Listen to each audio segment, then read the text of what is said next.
It's the first day of this month. What's a great day in the calendar of the church? It is All Saints Day.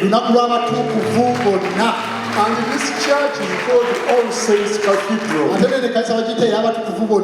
And All Saints, it is for everybody. Different tribes, nations, colors. Because we have many saints. And I'm so grateful. Because when we are in the day of All Saints, it's about purity. It's about cleanliness. It's about godliness. It's about seeking God. It's about putting everything in a straight line. It's about ensuring the dirty linen is cleansed. So on this All Saints Day, it's a day for putting your marriage right. This is the day. This is the day for seeking God's blessing. Blessing in your marriage. Blessing in your spiritual life. Blessing in your children. Blessing at your work. Blessing above blessing. So give God a mighty hand.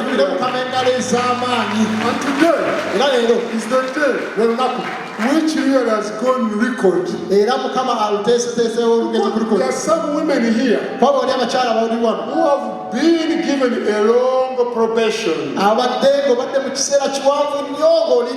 Each time they ask, why are you not putting your marriage right? And the man kept on saying, I'm still looking closely. I'm still carefully looking at everything. There is no money. I'm just making more money. Today, all that is crushed. In the name of Jesus. Let me tell you, it's about you putting marriage right with God. It's about straightening your way. It's not about others. Others might be there. But let me tell you this. You can even leave this place and go for a party. But time will come. And I tell the best man, Metro, you can go back home. You remain true. Because in marriage there are certain duties you don't need delegation. It's yours the truth. Just the two of you. Marriage is for you two. I want to thank God for making a decision. Marriage is not about a big party. It's not about how many things they have been eaten. It's not about how much money has been raised. It's about you and your wife, your husband. And when you don't make it, it will not work out. You must have God in your marriage. I have seen many people. They say, I am still gathering resources. I want to ensure I have everything I want. So that people can come here. I want to feed a mammoth crowd. But yeah, they will should eat, drink, to the fullest.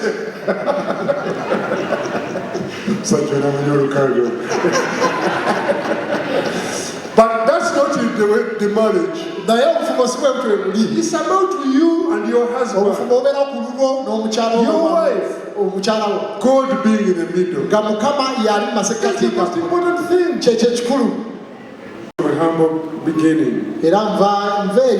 So when the time came for me to have Margaret, I didn't have a vehicle. They had requested me to pick 50 people from her family. So I got a Bedford. But before it reached, it has some mechanical problem. And I heard that my father-in-law said, I couldn't deceive the people because they've been here waiting, so they must bring that another vehicle.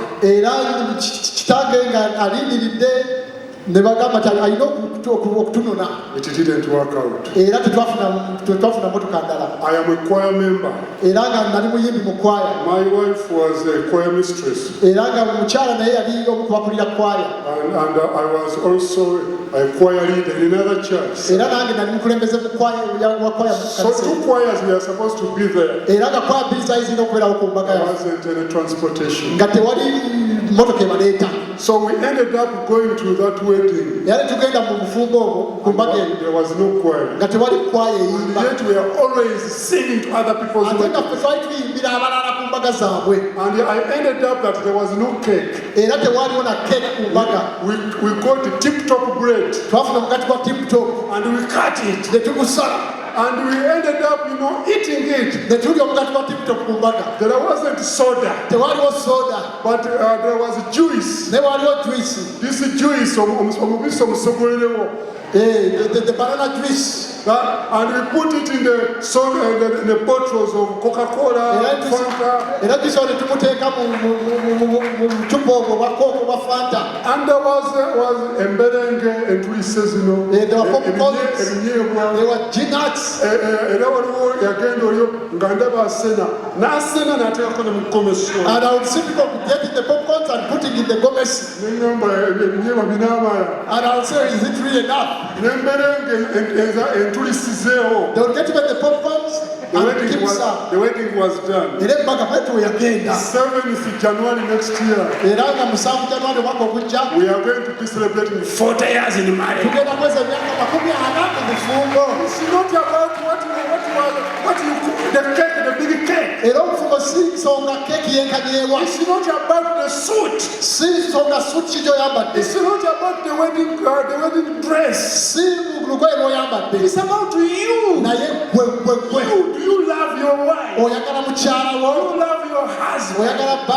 I want to tell you, All Saints Day today, it's for your day to ensure that you have holy matrimony. Holy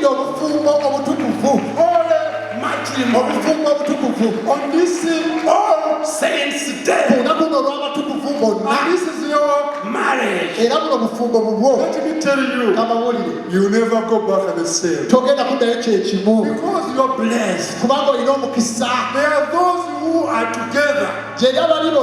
They have never put their marriage right. They have whatever it takes. You are better than them. Now let me tell you this. You may have people who are big weddings and big weddings, but you have no peace at home. Let me tell you, you are better than them. The best thing you should have now is Jesus in your marriage. Whereby you can talk to each other. You can laugh together. You can eat together. It's only Jesus who does that. Let me tell you this. After the wedding, I wanted to be called a husband. And each time my wife was actually coming, when I knew food is almost about, then I could go and pretend to be sleeping. And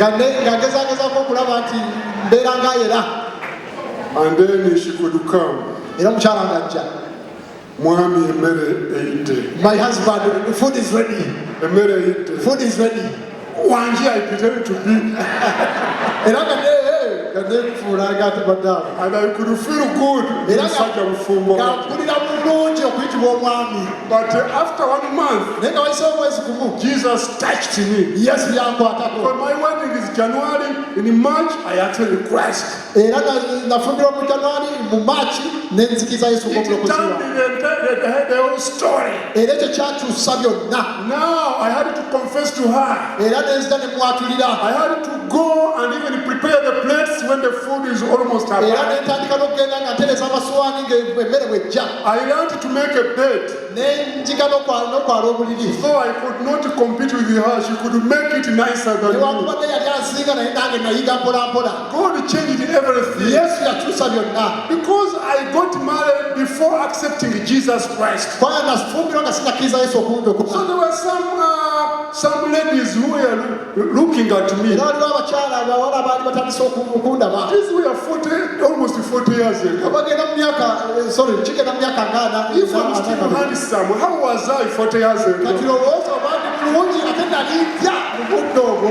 there was a lady who expected up to now to God be the glory. So these vows you have made, they are about going with this person without turning back.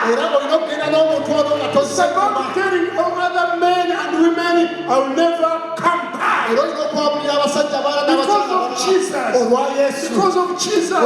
The King of Kings. The Lord of Lords. The Master of all Masters. The one who was. Who is. Who will be. The same God. Yesterday. Today. And tomorrow. And now time came. When we started having children. The first child, we had issues. Then the second one, a boy. Another one, a boy. Another one, a boy. Another one, a boy. So my sisters whispered to me, can't you allow us that we prepare another lady? So you just come and do the job and have us a girl. Because we don't have hairs. I said, I accepted Jesus. I can't do that. I am a witness. There are people who have been married for years, they have no children. I have 4. I don't need to be tempted. Every child is a child. And that gave me peace. Let me tell you this. Today, the first born is a reverend here. And the second one, a computer specialist. The third one is a pilot. And also an instructor of pilots. The fourth one, a medical doctor. Now they have bought 4 girls. And now we have 7 grandchildren so far. Out of the 7, 5 are girls.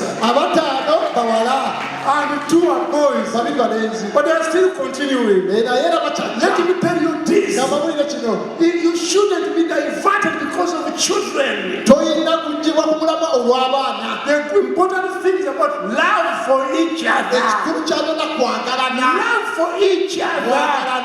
And having commitment for each other. And God will bless your marriage.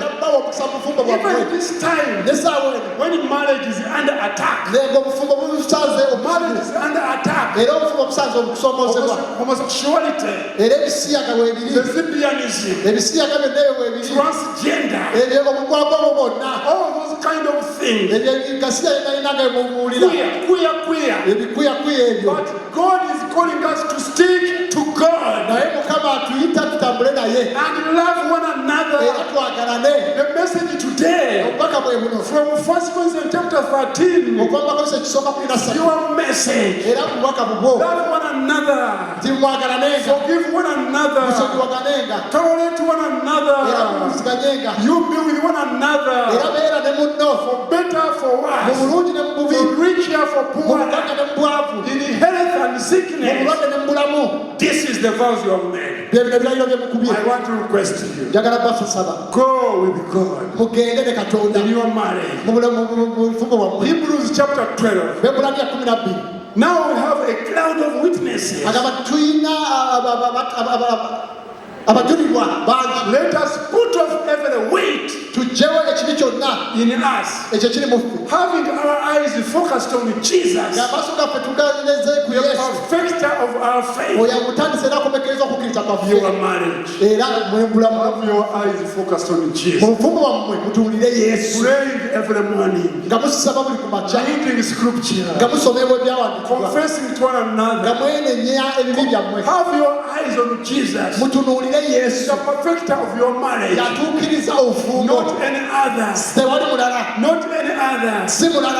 And please, money shouldn't separate you, because sometimes men are hiding the money. Even when they said, all I have I give to you, they hide the money. These days you have even a tekyetagiisa. Women also are hiding the money. Let us in love will support one another. And now, let me request you.